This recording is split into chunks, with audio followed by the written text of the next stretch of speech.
नमस्कार।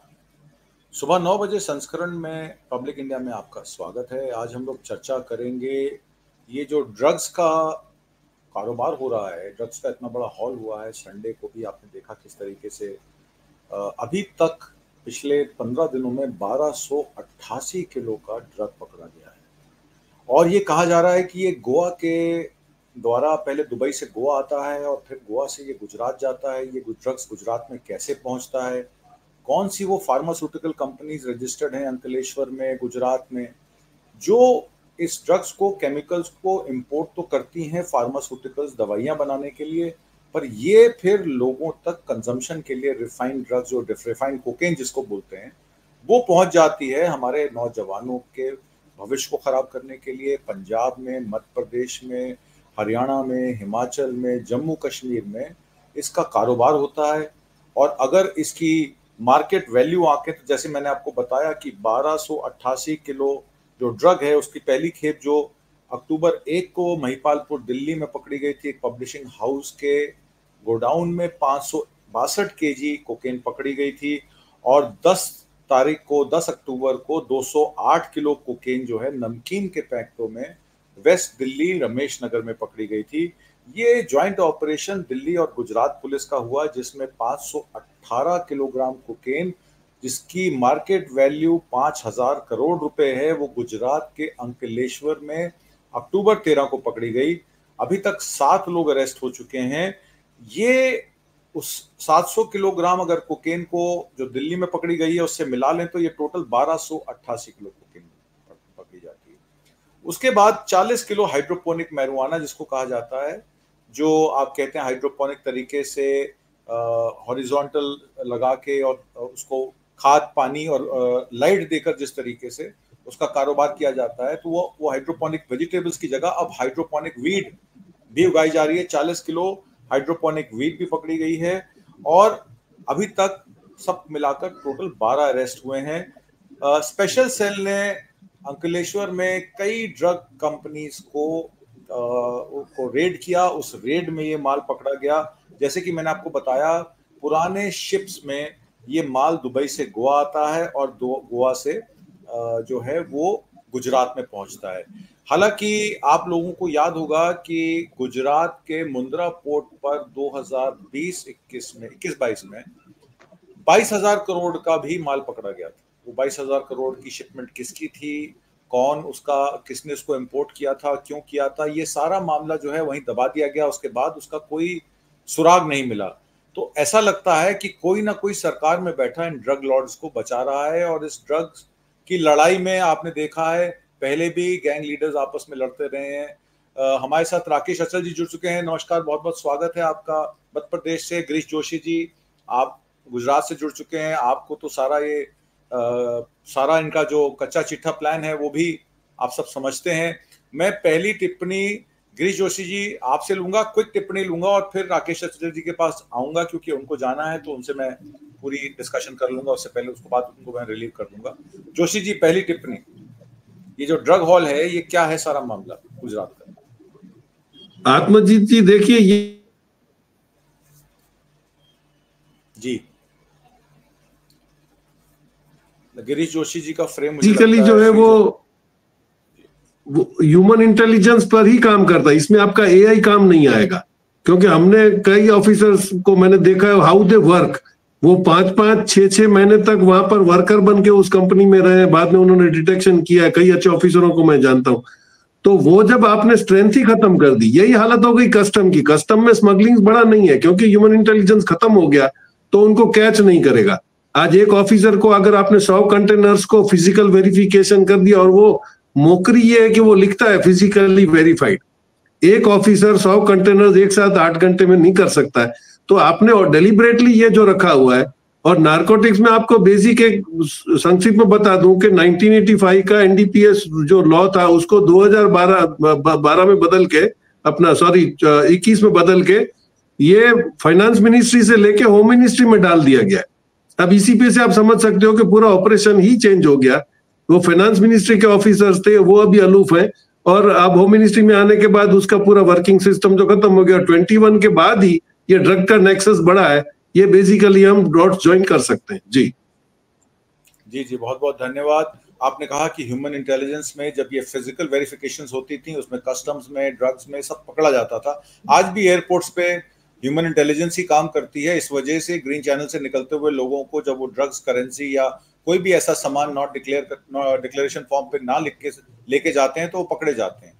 उसमें human intelligence में स्निफर डॉग्स भी होते हैं, ट्रेन मैन पावर के साथ ट्रेंड दूसरी चीजें भी होती हैं, तो ये सब चीजें उसमें चलती हैं। राकेश अचल जी, आप आज मध्य प्रदेश में इसी ड्रग मेनेस के बारे में बात कर रहे थे।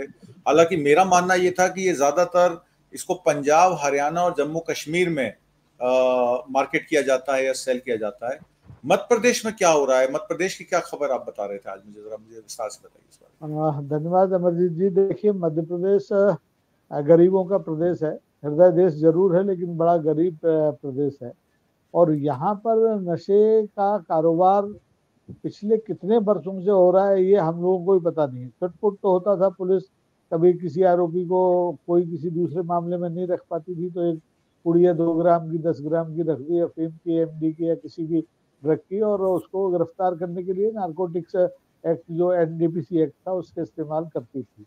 लेकिन पिछले 5 अक्टूबर को जब भोपाल में, बिल्कुल जो राजधानी है मध्य प्रदेश की, वहां पर ड्रग की पूरी फैक्ट्री पकड़ी गई और करीबन 2000 करोड़ का मेटाफ्रोन जो होता है एमडी, वो पकड़ा गया, उसका जखीरा। तब मध्य प्रदेश के बारे में लोगों की आंखें खुली। मध्य प्रदेश में देखिए 2 तरह से पुलिसिंग होती है। बाकी के 58 जिलों में से 56 जिलों में पुलिस अधीक्षक काम करते हैं, लेकिन भोपाल और जो इंदौर शहर है, ये महानगर माने जाते हैं मध्य प्रदेश के, यहाँ पर पुलिस कमिश्नर प्रणाली लागू है जैसी दक्षिण के कई राज्यों में है। तो इसके चलते अगर मध्य प्रदेश की राजधानी में इतना बड़ा कारोबार चल रहा है तो ये हैरान करने वाला इसलिए है कि क्योंकि मध्य प्रदेश में पिछले 2003 से, और हम 2024 में बैठे हैं, 21 साल में से आप 18 महीने अगर कांग्रेस की कमलनाथ सरकार के हटा दें तो 17-18 साल से भारतीय जनता पार्टी की सरकार है।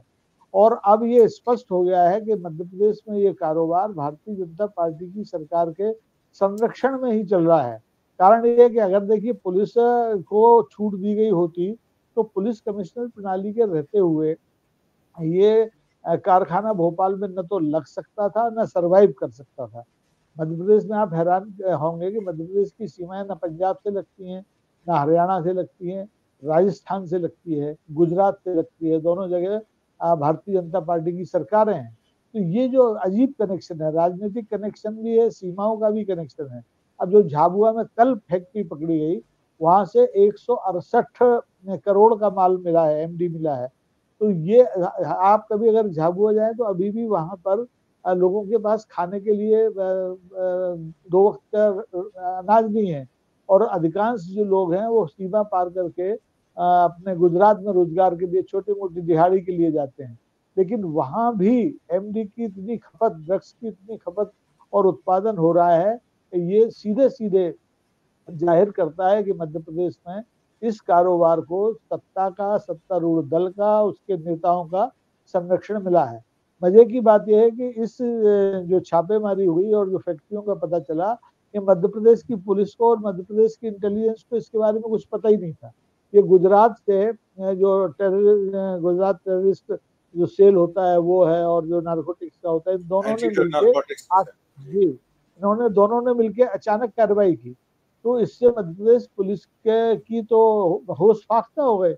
उन्हें ये समझ ही नहीं आया कि ये कारोबार कैसे उजागर हो गया। हालांकि उनकी जानकारी में नहीं हो, ये ऐसा हो नहीं सकता। फिर जब गिरफ्तारियां हुई, 4 लोग पहले मामले में पकड़े गए, तो उसमें एक सज्जन जो थे, प्रेम सुख पाटीदार हैं, ये हमारे मध्य प्रदेश के एक 2 मुख्यमंत्री हमारे हैं, उसमें एक जगदीश देवड़ा है, उनके करीबी माने गए। उनके साथ उनकी तस्वीरें तत्काल वायरल हो गई। तो इससे जो मैंने शुरू में कहा, इस काले कारोबार को सरकार का, सरकारी पार्टी के नेताओं का खुला संरक्षण है। और आंकड़े की दृष्टि से आप देखें तो मध्य प्रदेश की पुलिस बेचारी लगातार छोटे मोटे काम करती है। वो पुड़िया वाला जो गिरफ्तारी होती, कभी फैक्ट्री नहीं पकड़ती, उसमें साल में, पिछले साल में ही 6161 मामले दर्ज किए गए ये एनपीडीसी के, और करीबन 8000 लोगों को गिरफ्तार किया। बावजूद इसके ये कारोबार, ये फैक्ट्रियां धड़ल्ले से चलती रही और किसी को कानो कान खबर नहीं हुई।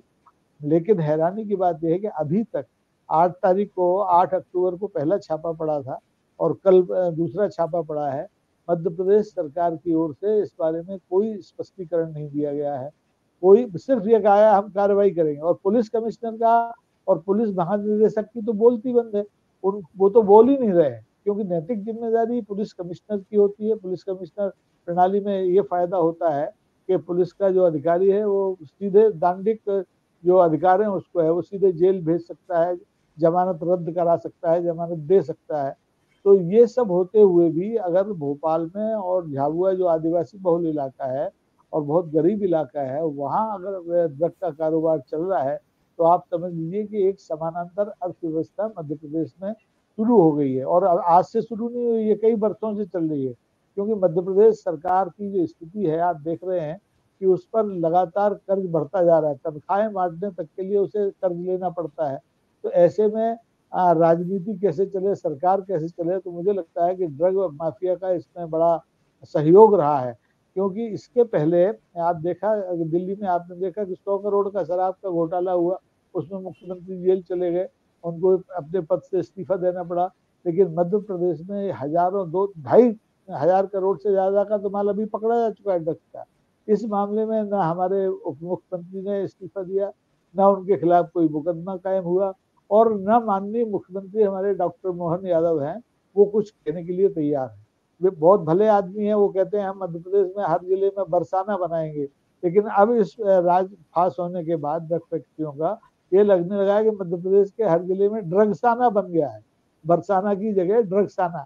आपको हर जिले में, छोटे से छोटे जिला दतिया सबसे छोटा जिला है, डिंडौरी छोटा जिला है, बिल्कुल सीमा के जिले, इनमें भी ड्रग पर्याप्त मात्रा में मिल जाती है। और ड्रग पेडलर्स की संख्या तो इतनी ज्यादा है कि हैरानी होती है कि 8,000 10,000 लोग लग्जरी कारों से, फेसबुक से, इंस्टाग्राम से ये कारोबार कर रहे हैं और किसी को कानो कान खबर नहीं है।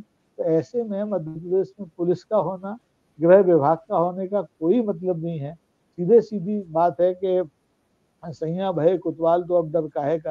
केंद्र में सरकार भारतीय जनता पार्टी है की है, वहां से कोई ईडी सीबीआई मध्य प्रदेश आ नहीं सकती। और इस ड्रग के कारोबार को रोकने में न तो मध्य प्रदेश सरकार की इच्छा शक्ति दिखाई देती है और न केंद्र सरकार की। गुजरात के लोगों ने यहाँ छापा मारा है, गुजरात की पुलिस ने, उससे मुझे लगता है कि हो सकता है कि गुजरात की पुलिस को भी इस कारोबार में कोई हिस्सा मिलता हो और वो मध्य प्रदेश वहां के कारोबारी आके बैठ गए और उनको हिस्सा नहीं दे रहे हो, इसलिए उन्होंने आके छापा मार दिया।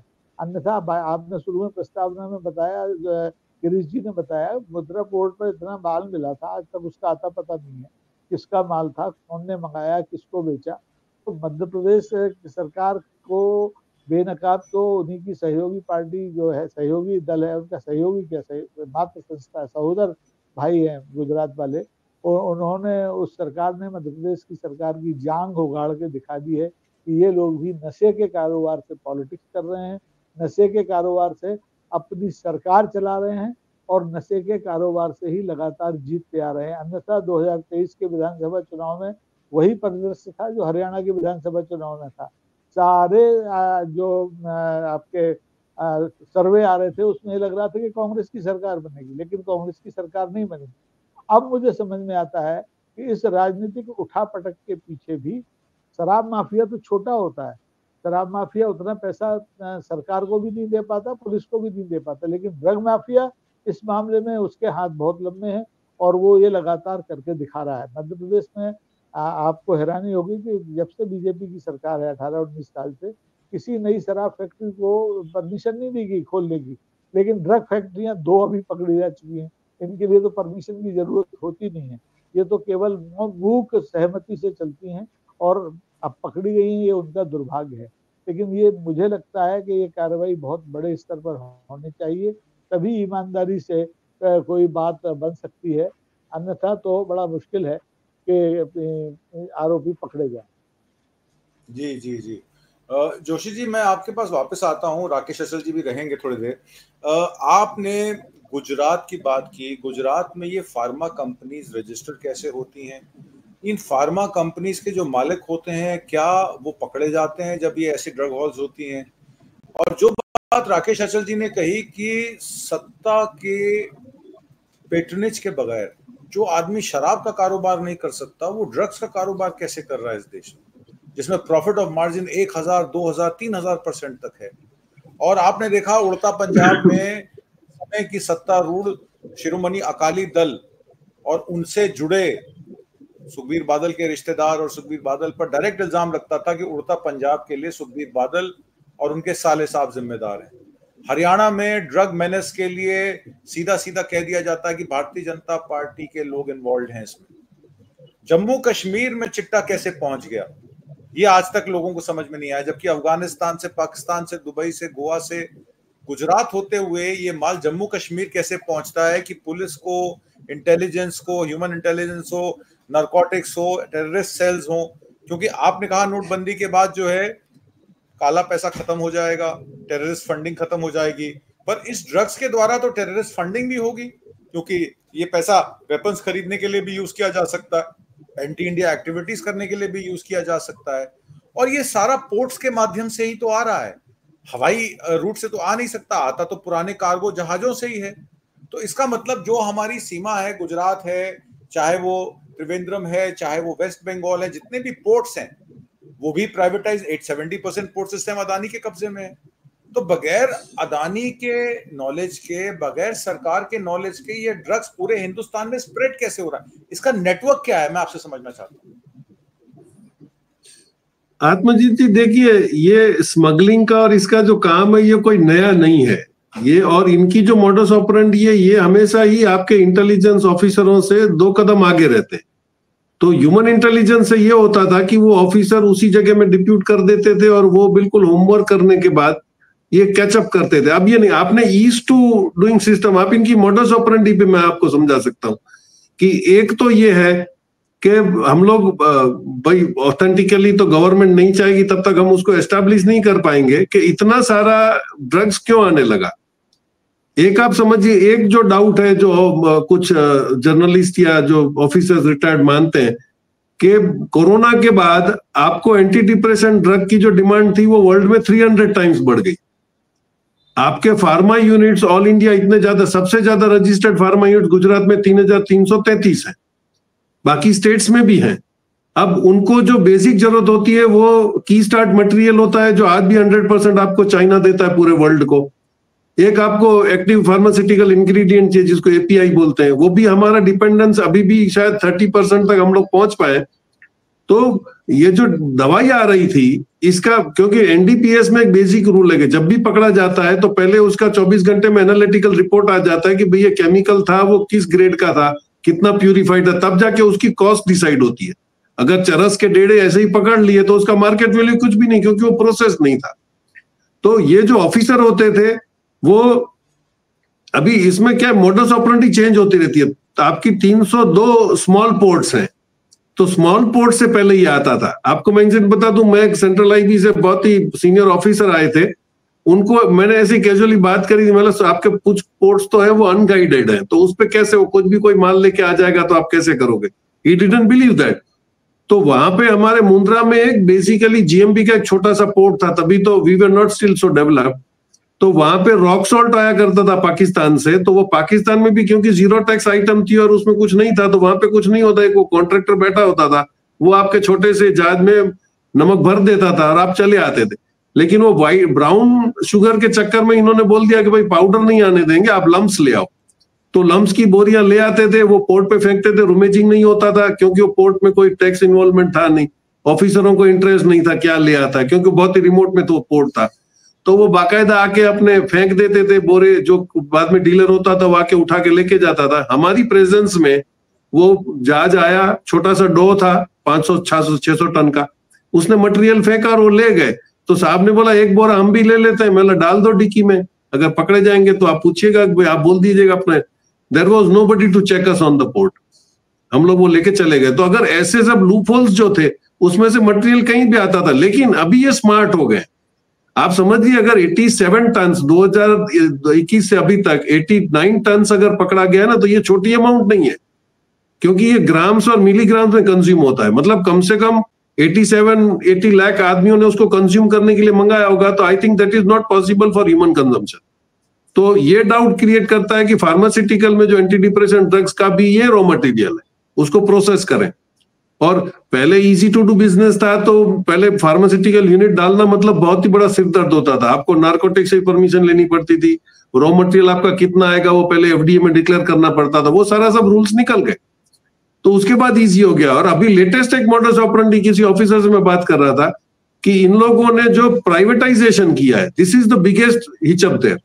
आपने आईसीडीज कर दी, इनलैंड कंटेनर डेपोज जो बना दिया, that as good as port. Containers जो आते हैं वो डायरेक्ट शिपिंग कंपनी के साथ टैप करके वो उधर आईसीडी में चले जाते हैं। अभी एक केस पकड़ा गया था, नार्को डीआरआई वालों ने जो पकड़ा था, उसमें वो कंटेनर आने के बाद किसी ने उसको क्लेम नहीं किया।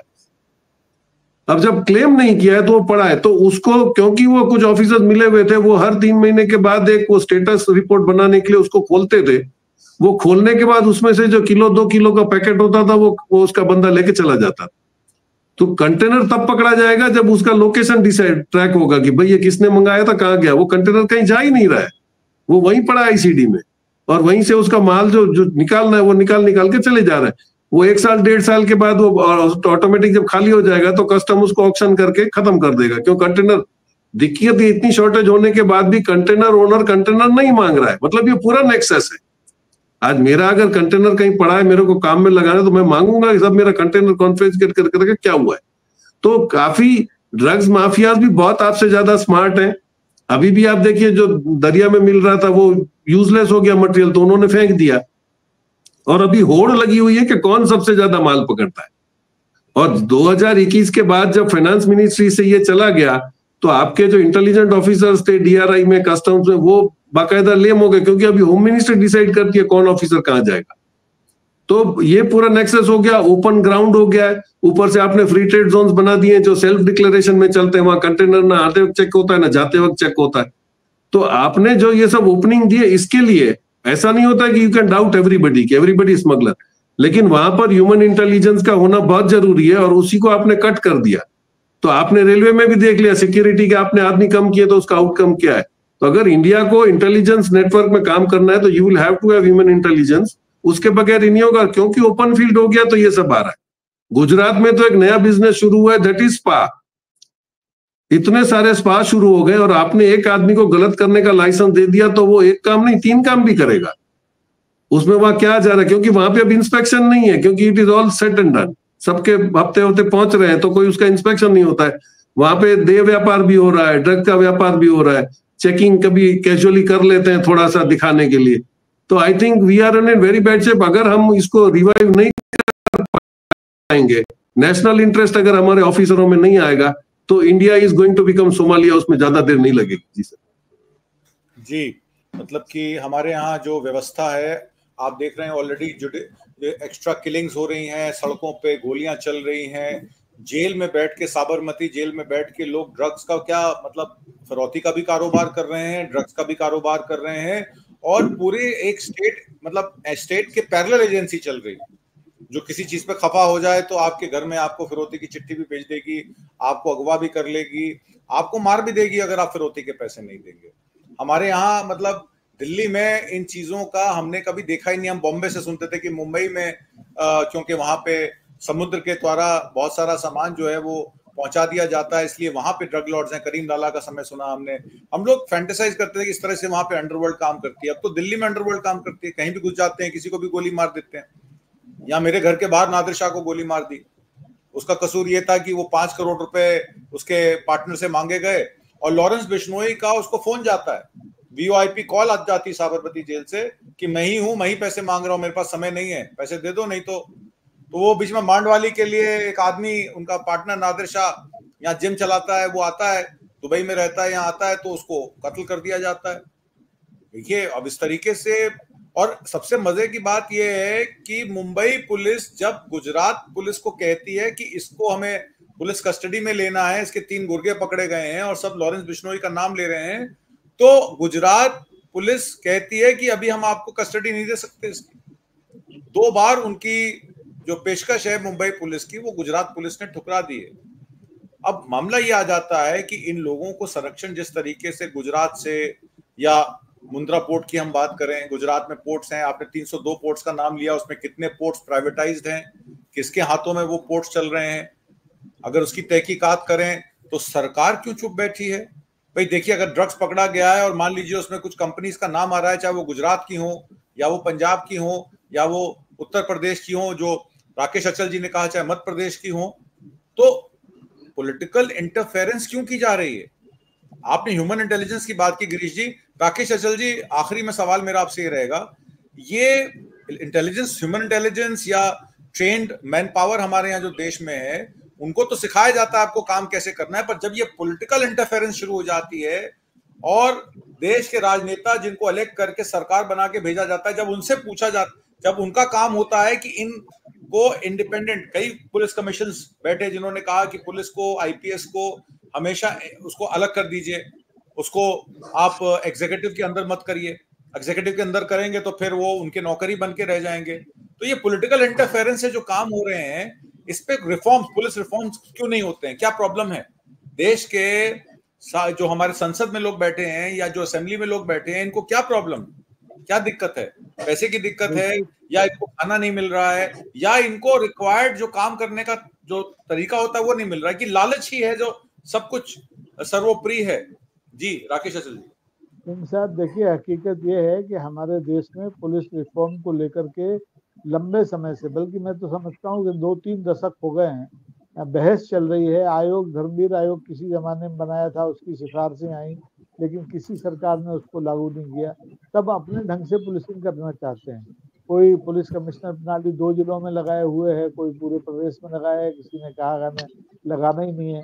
हमारे यहाँ एक आईजी हुआ करते थे, अब तो दिवंगत हो गए, कुरैशी साहब, वो अर्जुन सिंह के जमाने में 80 में पुलिस कमिश्नर प्रणाली की वकालत करते थे, और जब हार गए, लगातार 4-5 साल उन्होंने कोशिश की, तो उन्होंने यही कहा कि साहब निजाम बदलता है तब जाकर के व्यवस्थाएं बदलती हैं। लेकिन यहाँ तो हम देख रहे हैं कि निजाम अब बदलता ही नहीं है। 10 साल, 15 साल, 20 साल एक ही पार्टी का निजाम रहता है। तो ऐसे में पुलिसिंग तो समाप्त हो गई। पुलिसिंग में देखिए प्रतिभा की कमी नहीं है, लेकिन राजनीतिक दखल ने पुलिस के कामकाज को बुरी तरह से ध्वस्त कर दिया। अभी मध्य प्रदेश में ताजा घटना है, हमारे पहले केंद्रीय मंत्री थे प्रहलाद पटेल, मध्य प्रदेश में मंत्री हैं, उनके लड़के ने, और पूर्व मुख्यमंत्री दिग्विजय सिंह है, उनके भतीजे यानी पूर्व सांसद लक्ष्मण सिंह के लड़के ने पुलिस को सार्वजनिक रूप से गालियां दी, उनके साथ अभद्र व्यवहार किया, सिर्फ इसलिए कि वो सार्वजनिक स्थलों पर और वो सिगरेट पी रहे थे या बदतमीजी कर रहे थे, तो उन्हें टोका गया। तो जो मामूली घटना है। लेकिन जब हम लौट के ड्रग पर आते हैं, तो इसमें सीधे सीधे अर्थव्यवस्था जुड़ जाती है। अब चुनाव इतने महंगे हो गए हैं कि आप एक छोटा सा चुनाव लड़े, विधानसभा का चुनाव लड़े, तो आपको 15 से 20 और 25 करोड़ रुपए चाहिए। ये 25 करोड़ रुपया कोई चंदे से आप नहीं ले सकते हैं। मिस्ड कॉल से आप सदस्य बना सकते हैं, मिस्ड कॉल से आपको चंदा नहीं मिलेगा। इसके लिए तो आपको इलेक्टोरल बॉन्ड लाना पड़ेगा, या ये इस तरह का जो नशा कारोबार करने वाले लोग हैं, इनसे पैसे जुटाने पड़ेंगे, और लोग जुटा रहे हैं, बेशर्मी के साथ जुटा रहे हैं। अन्यथा ऐसा कौन सा कारण है कि आप इस ड्रग के काले कारोबार को रोक नहीं सकते? अब संकट ये है कि इच्छा शक्ति ही नहीं है, ना केंद्र की सरकार में है, ना राज्य की सरकारों में है। काला धन वापस नहीं आया, काला धन बढ़ गया, तो फिर ये काला जो जहर है, ये बढ़ने में कौन सी दिक्कत है? मध्य प्रदेश में तो एक पूरा हिस्सा, मालवा का एक बड़ा हिस्सा है, वहाँ अफीम की खेती होती है, और अफीम की खेती के जितने अफीम के उत्पाद हो सकते हैं वो यहाँ बनते हैं। जितना सरकार के नियंत्रण में बनते हैं, उससे ज्यादा अवैध रूप से पूरे प्रदेश में और प्रदेश के बाहर पूरे देश में निकल जाते हैं, कोई रोकने वाला नहीं है। जबकि उसके लिए बाकायदा विभाग है, प्रवर्तन निदेशालय, नारकोटिक्स से अपना बना हुआ है। लेकिन वही है कि पुलिस का दखल, राजनीति का दखल इतना बढ़ गया है कि इस कारोबार को फैलने में अब कहीं कोई असुविधा नहीं है। और ड्रग्स का कारोबार, जैसे जोशी जी ने शुरू ने कहा कि ये दवा उद्योग के जरिए फैल रहा है। दवा उद्योग तो एक बहाना है, उसके पास एक लाइसेंस होता है, उसके तहत वो ये ड्रग्स का जो निश्चेतक दवाएं होती हैं उसमें डालने के लिए मंगाते हैं 1 किलो, और आधिकारिक रूप से, और 100 किलो दूसरे नंबर में बुला के बाजार में बेच देते हैं। और ये कोई किलो और 50 ग्राम में नहीं बिकता, ये पुड़ियों में बिकता है, 10 ग्राम, 5 ग्राम। और अब तो स्थिति हो गई है कि ये फुटपाथों से लेकर के यूनिवर्सिटी तक पहुंच गया है। कॉलेज के परिसर हो, मंदिर हो, मस्जिद, सब जगह नशा ही नशा, कोई रोकने वाला नहीं है। तो अब सीधा सा ये है कि कंधे डाल दिए हैं सरकार ने भी, पुलिस ने भी, और पूरी तरह से ये हमारा कम से कम मध्य प्रदेश तो नशे की गिरफ्त में है। अगर इस कारोबार को न रोका गया तो जो अभी बंबई में हुआ है, बाबा सिद्दीकी मारे गए हैं, इस तरह की जो राजनीतिक हत्याएं हैं वो पूरे देश में और प्रदेश में हो सकती है, क्योंकि ये जो कारोबार है इसमें सिर्फ पैसा प्रमुख होता है, इसमें किसी की जान की परवाह नहीं की जाती। पैसे के लिए जो हमारा नशे का व्यापारी है वो किसी की भी जान ले सकता है, अपने साथी की जान ले सकता है। नेता वेता उसके सामने कहीं लगते नहीं है, उनका उपयोग उतना ही है कि वो संरक्षण दें तो जिंदा रहेंगे, संरक्षण नहीं देंगे या दखल देंगे तो मारे जाएंगे। तो ये बहुत खतरनाक स्थिति है। आतंकवाद इस देश में इसी रास्ते से आया था, ड्रग के माध्यम से, कनाडा से, और जो पंजाब में स्थितियां बनी थी तो वहां तो पूरी एक पीढ़ी तबाह हो गई थी। मध्य प्रदेश में अब स्थिति है कि आप झाबुआ, जहाँ ये दूसरी फैक्ट्री पकड़ी गई है, वहां आप जाएंगे तो शाम को 4 बजे के बाद आपको 18 से लेकर के 32-35 साल तक का कोई लड़का ऐसा नहीं मिलेगा जो होश में हो। वो या तो बियर में मिला के ड्रग्स ले रहा है, या सूखी ले रहा है, या सिगरेट में ले रहा है, और पुलिस सब देख रही है। लेकिन अब पुलिस इसलिए कुछ नहीं करती कि वो उसको भी ये है कि कहना चाहिए कि जो मुफ्त में मिले माल वो ले लो और बाकी तो भगवान भरोसे है। सरकार को जब इस धंधे को नहीं रोकते हैं तो पुलिस बेचारी को क्या पड़ेगी। अन्यथा इस 2 फैक्ट्रियों के पकड़े जाने के बाद मध्य प्रदेश के पुलिस महानिदेशक को हटाया जा सकता था, भोपाल के पुलिस कमिश्नर को हटाया जा सकता था, झाबुआ के पुलिस अधीक्षक को हटाया जा सकता था, लेकिन किसी के खिलाफ कोई कार्रवाई नहीं हुई है। इससे जाहिर है कि सरकार का जो संरक्षण है वो खुले तौर पर इस कारोबार के साथ है। अब क्योंकि हम लोग तो प्रमाण ला नहीं सकते, हम तो ये आंकड़े जो सरकार ही दे रही है उस पर बात कर रहे हैं। इसके आधार पर भी अगर कार्रवाई नहीं होती है तो फिर आप कोई उम्मीद कर नहीं सकते सरकार से। जी बहुत बहुत धन्यवाद राकेश अचल जी। अगर आपको निकलना हो आप निकल जाइए। अरुण कुमार शर्मा जी हमें ज्वाइन कर चुके हैं, बहुत बहुत स्वागत है शर्मा जी। मेरा सवाल आपसे पॉलिटिकल रहेगा कि ये जो ड्रग हॉल्स पकड़ी गई हैं, 1288 किलो, हजारों करोड़ों रुपए का ड्रग्स पकड़ा जा रहा है देश में, और कहां कहां पकड़ा जा रहा है। जैसे राकेश अचल जी ने कहा, डबल इंजन की सरकार जहां जहां है, मध्य प्रदेश, जम्मू कश्मीर एलजी रूल, पंजाब में आम आदमी पार्टी है, पर जो भी है कहा जाता है कि भारतीय जनता पार्टी की पार्टी भी है, हरियाणा में 10 साल से सरकार है, और सबसे ज्यादा ड्रग्स का चलन जो है वो हरियाणा में पंजाब के बाद है। जम्मू कश्मीर में एलजी रूल, जब से 370 धारा हटी, जब से वहां पे चिट्टा ही चिट्टा हो गया है। नौजवान परेशान है, उनकी माएँ परेशान है, परिवार वाले परेशान है, और बजाय हम अपनी इंटेलिजेंस को, अपने एंटी ड्रग सेल को, अपने एंटी टेररिस्ट सेल्स को, सुशासन को इम्प्रूव करने के, हम इतनी इंटरफेरेंस कर देते हैं कि उनको काम ही नहीं करने देते हैं।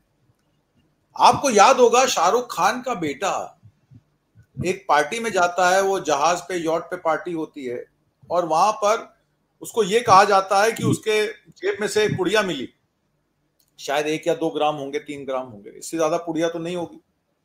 और जिस आदमी ने उसको इम्प्लीकेट किया, बाद में पता लगा वो फिरौती की मांग कर रहा था।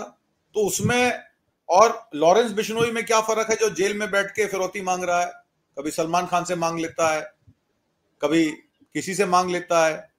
मैंने अभी बताया, एक कारोबारी से दुबई में 5 करोड़ मांग रहा था, नहीं दिया तो उसके पार्टनर को सरेआम गोली मार के हत्या कर दी। आप दिल्ली में देख रहे हैं, शोरूम में घुस के बैंक्वेट हॉल के बाहर गोलियां चल रही हैं। ना पुलिस का डर है, ना प्रशासन का डर है। और एक बात मैं आपसे ये भी पूछना चाहता हूं, ये जो मुंबई में लड़का, ये 3 जो शूटर पकड़े गए, उसमें 2 शूटर तो पार्क में बैठे थे। अब पुलिस कहती है कि एक फांद रहा था दीवार और एक वहीं बैठा छुपा हुआ था। आपने पार्क में 2 आदमी पकड़ लिया, वो भागे ही नहीं। और जो तीसरा आदमी है, वो अपने भाई की हत्या के मामले में 4 साल से जेल में था। उसकी दादी ये कहती है, मुझे पता ही नहीं है उसकी बेल किसने कराई है। तो पहला मुद्दा तो ये होना चाहिए इन्वेस्टिगेशन का कि ऐसे कातिलों को बेल कराकर, सुपारी देकर, हथियार देकर, पैसे देकर, कौन लोग हैं जो उनको वहां पे बिठाए रखे हैं कि फलाने को मारना है और फलाने को मारना है और रेकी हो रही है। शर्मा जी। जी, सर, मैं आपकी बात का जवाब दूं उससे पहले मैं आपको दिल्ली का एक वाकया सुना देता हूं। हमारे यहाँ एक नारकोटिक्स डिपार्टमेंट है। कुछ समय तक डीटी बर्डे साहब उसके डीसीपी रहे। उससे पहले एक इंस्पेक्टर हुआ करते थे जिनको बहुत सारे अवार्ड भी मिले। इसमें आपको पता है कैश अवार्ड भी मिलता है इसमें। तो उन्होंने लाखों रुपए का कैश अवार्ड जीता। उसके बाद प्रमोशन हो गई, एसीपी हो गए। एसीपी होने के बाद उनकी जो ड्रग पेडलर थे उनसे दोस्ती हो गई और उन्होंने खुद ये सप्लाई करना शुरू कर दिया। और दिल्ली पुलिस के नारकोटिक्स डिपार्टमेंट के दूसरे लोगों ने उनको एक होटल में ड्रग्स के साथ पकड़ा। ये जहां तक दिल्ली पुलिस की बात है तो ये हाल था। हालांकि डीटी बर्डे साहब के साथ मैंने थोड़ा काम किया है, बहुत अच्छे इंसान थे और उनके समय में काफी सुधार भी हुआ था। अब आप बात कर रहे हैं कि भाई ये जो ड्रग्स पकड़ी जाती हैं पंजाब में, गुजरात में, हरियाणा में, और गुजरात जो है वो कांडला उसका बहुत बड़ा एक ऐसा साधन है जिसको संपन्नता हमारे गुजरात के दो भाई दिया करते हैं। आपको याद होगा 22,000 करोड़ की खेप पकड़ी गई थी, क्या हुआ उसके बारे में तो कोई डिपार्टमेंट ने डिटेल दी नहीं, उसको कोई एक्सप्लोर नहीं किया गया। ये एक ऐसी चीज है जिसकी समाज को जरूरत भी है, क्योंकि जो फार्मास्यूटिकल डिपार्टमेंट है, मैं आपको एक एग्जांपल बता देता हूं। पहले एक सेप्ट्रॉन बना करती थी जो दर्द निवारक गोली थी, वो टाइमेथाप्रिन और सल्फामेथाक्सीजोल से बनती थी, पेन किलर होती थी। तो मेरा मानना यह है कि जितनी पेन किलर है या जितनी एंटीबायोटिक हैं, उनमें कहीं ना कहीं अंशात्मक रूप में पॉइंट मिली मैं कह रहा हूं पॉइंट में 0.01 इस तरह से थोड़ा डालना पड़ता है उनको। इसीलिए इसका जो साधन बन रहे हैं वो फार्मास्यूटिकल कंपनियां बन रही हैं जो बल्क क्वांटिटी में कंज्यूमिंग के नाम पर इसको मंगाती हैं। क्योंकि गुजरात, मैंने, अब आप गुजराती वाली बात कहें तो मैंने अक्खा गुजरात घूम रखा है। गिरीश भाई बैठे हैं, ये बता देंगे। रख्याल के आगे अंकलेश्वर में सारी ड्रग कंपनी है। वापी के अंदर 7,000 फार्मास्यूटिकल कंपनी है। बड़ौदा में है कुछ, अहमदाबाद में तो हेडक्वार्टर है, सीबा गायगी है, फाइजर है, सैंडोज है, वेलकम है, बहुत सारी कंपनियां हैं। उसके बाद में राजकोट, भावनगर में भी बहुत सारी फैक्ट्रियां हैं।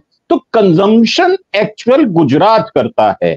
इसीलिए बल्क क्वांटिटी में जो स्मगल होकर नारकोटिक्स डिपार्टमेंट के अंडर जो दवाइयां आती हैं, मतलब ये इसको पहले दवाई कहा जाता था, ड्रग्स ही कहा जाता था। ड्रग्स का मतलब ऐसा नहीं होता था कि भाई आप अफीम की खेती कर रहे हैं। और हरियाणा में तो अफीम की खेती राम रहीम खुले, मैं तो खुल्लम खुल्ला बोल रहा हूं आपको, राम रहीम की 800 एकड़ जमीन है वहां पर, वहां खुल्लम खुल्ला अफीम की खेती होती थी, पोस्ट की खेती होती थी। तो मेरा मानना यह है कि इसको अगर सत्ता पक्ष अगर प्रोटेक्शन ना दे तो इसका चलन नहीं हो सकता। और दूसरी बात, अगर सत्ता पक्ष इसको रोके तो ड्रग्स की स्मगलिंग नहीं हो सकती। आत्मजीत भाई, ये मैं आपको दावे के साथ कहता हूं। गिरीश भाई बैठे हैं, वो गुजरात की सारी कहानी बता देंगे। आज गुजरात में कौन सा ऐसा नुक्कड़ है जहां पर शराब नहीं बिकती? पुलिस उसको प्रोटेक्शन देती है। और बड़े बड़े बीजेपी के बड़े, मेरे शब्दों पर गौर करना, बीजेपी के बड़े बड़े लीडर, उनके गैंग हैं, बिल्कुल वो इस मामले में खुले तौर पर इन्वॉल्व हैं। क्यों? उसका कारण बताता हूं। जो सड़क में जो टैक्स लिया जाता है वो तो नकली बन जाते हैं, और जो स्टैम्प पेपर लगते हैं वो नकली बन जाते हैं, वहां पर पुलिस स्टेशन नकली बन जाते हैं। तो ये जो सारी की सारी जो खराबी है उसकी जो मदर है वो है गुजरात। पर्टिकुलरली जो हिंदुस्तान में पिछले 10-15 सालों से ड्रग्स का चलन बढ़ा है, उसमें बीजेपी के जितने बड़े लीडर हैं, लाले हैं, उनका सीधा सीधा हाथ है। और बल्कि दबी जुबान से गुजरात में शाह साहब का नाम भी इसके अंदर इन्वॉल्व किया जाता है। और उसका नाम इसलिए जुड़ता है, जो आपने लिया अभी लॉरेंस बिश्नोई, वो क्योंकि वहां पर बंद है। और आप देखो जितनी कहानियां वहां के जेल से निकलकर मिलती है यूपी में जाकर, वो बहुत सारे नाम हैं। 2 भाई थे जिनको पुलिस कस्टडी के अंदर मार दिया गया। आप देखो वहां पर कौन कौन वहां पर जेल के अंदर रहा। जो जेल के अंदर रहता है वो बहुत बढ़िया ट्रेनिंग पा जाता है, जैसे पुलिस की ट्रेनिंग होती है। तो मेरा मानना यह है, अगर सत्ता पक्ष इसको नहीं रोकेगा तो ये बढ़ेगा, ये रुकेगा नहीं। आज इसलिए पकड़ाई गई है ये वाली खेप, ताकि सामने वाली पार्टी, मतलब जो कंपिटिटिव पार्टी है, शायद वो जोर मार रही हो और उसका प्रभाव ज्यादा हो गया हो। जो ओरिजिनल कंपनी थी, जो ये लोग काम कर रहे थे, उनका प्रभाव शायद कम हो गया हो। उनको कंडेम करने के लिए ये खेप पकड़ाई जाती हैं, एक दूसरे की दुश्मनी में पकड़ी जाती हैं। अदरवाइज आप पुलिस कहें कि पुलिस की आईबी, इंटेलिजेंस, सीआईडी ये पकड़ लेती हैं, तो मैं आपसे इत्तेफाक नहीं रखता। ये नहीं पकड़ पाती, क्योंकि इसकी ना तो स्मेल आती है और ना वजन ज्यादा होता है। हाँ, प्राइस में वजन बहुत ज्यादा होता है, लाखों लाखों करोड़ रुपए की ये आती है। जैसे कि आपने अभी 1228 किलो की बात की। तो मेरा मानना है, अगर सत्ता पक्ष ये ढैया कर ले कि हमें इसको रोकना है, तो ये रुकेगी। अदरवाइज ये उनके चुनाव की बिल्कुल बॉन्ड की तरह काम करने वाली ऐसी रकम है, जिसको कैश किए बिना सत्ताधीश सत्ता पर काबिज नहीं हो सकते। मैं खुला बिल्कुल आरोप लगा रहा हूं, कोई डरने वाली बात नहीं है। सत्ता पक्ष तभी काबिज हो पाता है जब नंबर 2 का, मतलब पेटियों में नहीं, ट्रकों में उनका पैसा आए, और वो आता सिर्फ ऐसी जो चीजें होती है उसके मार्फत ही आ सकता है। दूसरा कोई रास्ता नहीं है। दूसरा रास्ता एक खोजा था लॉटरी वाला, जिसमें 500 करोड़ रुपया उनको मिला भी है उसके बॉन्ड के रूप में। तो वो रास्ता उतना आसान नहीं है, और उसमें एक्सपोज हो जाने का खतरा बहुत ज्यादा है। इसमें एक्सपोज नहीं हो पाते। मैं आपको सीधा सीधा नाम ले रहा हूं, मनजिंदर सिंह सिरसा, उसका भी नाम अफीम की खेती में आया था। बीजेपी के कृषि मंत्री हैं, उनका भी नाम इस अफीम की खेती में आया था। और 100-200 करोड़ की जो बाहर खेप जाया करती थी कैश की, उसमें भी उनका नाम था। तो मेरा मानना यह है, जितने मर्जी आप लिंक देख लो, हर एक स्टेट में बीजेपी की सरकार मिलेगी, बीजेपी के लोग मिलेंगे, बीजेपी के पदाधिकारी मिलेंगे, बीजेपी इसको प्रोटेक्शन देती होगी, क्योंकि बीजेपी नैतिकता के मामले में शून्य हो चुकी। वो कहती है कि पैसा आना चाहिए, सत्ता कायम रहनी चाहिए, बाई हुक और क्रुक, कैसा भी काम हो। आज वो अटल बिहारी वाजपेयी वाली सरकार नहीं है। आज वो सरकार है जो पूंजीपतियों के तलवे चाटती है। उनको सिर्फ चुनाव जीतना उनका मकसद है। मुझे नहीं पता मोदी जी अपने डिपार्टमेंट में जाकर कब फाइलों को निपटाते हैं, कौन सी जो वेलफेयर की स्कीम्स जो हैं जो पब्लिक के लिए बनाते हैं। हाँ, एक बार ने नोट किया है, पिछले 10 सालों में जिस राज्य में भी चुनाव आते हैं, उससे 4 महीने पहले वो वहां जाना शुरू कर देते हैं, घोषणाएं करनी शुरू कर देते हैं। जैसे कि अब महाराष्ट्र में करीब करीब 1200-1300 घोषणाएं कर चुके हैं। बर्तन भांडे भी वहां पे लोगों को फ्री में दे रहे हैं। तो मेरा मानना यह है, इधर से ध्यान हटाकर दूसरी तरफ लगाना, इसकी कला या तो वैश्या जानती है या बीजेपी जानती है, और बीजेपी इस मामले में सिद्धहस्त है। मुझे कहने में कोई इसमें गुरेज नहीं है।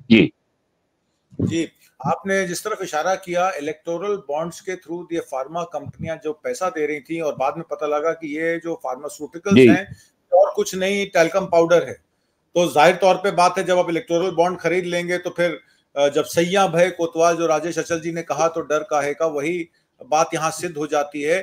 क्योंकि सरकार बढ़ावा दे रही है पूंजीवाद को, सरकार बढ़ावा दे रही है कि आप पैसा दें और कोई भी आपका काम हो, जिस हिसाब का काम हो उस हिसाब का पैसा दें और आपका काम हो जाएगा।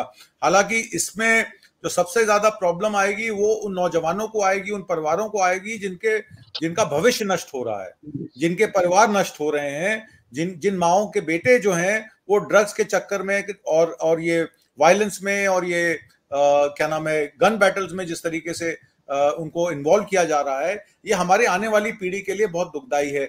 आज की चर्चा में गिरीश जोशी जी, राजेश अचल जी, अरुण कुमार शर्मा जी, आपका भाग लेने का बहुत बहुत धन्यवाद। नमस्कार, जय हिंद, शुक्रिया।